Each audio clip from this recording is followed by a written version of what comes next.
وهو على كل شيء وكيل.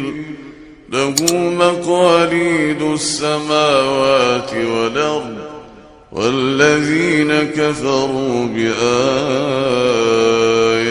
الله أولئك هم الخاسرون.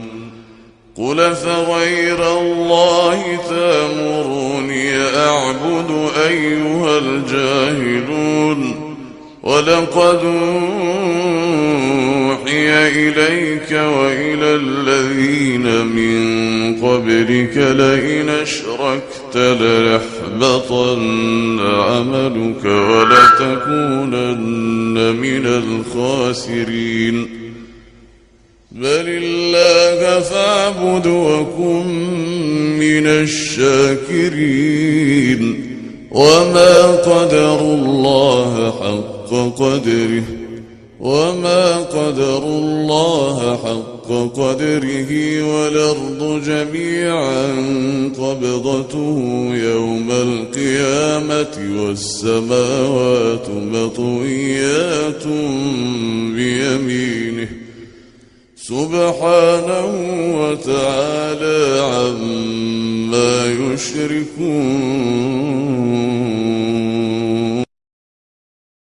ونفخ في الصور فصعق من في السماوات ومن في الأرض إلا من شاء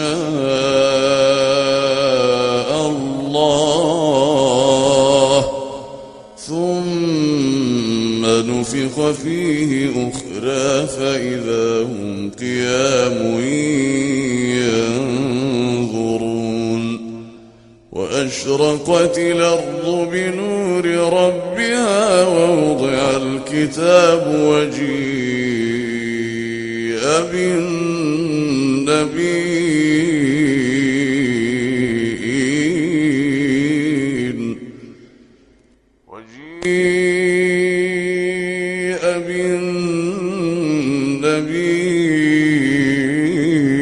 بالنبيين والشهداء وقضي بينهم بالحق وهم لا يظلمون.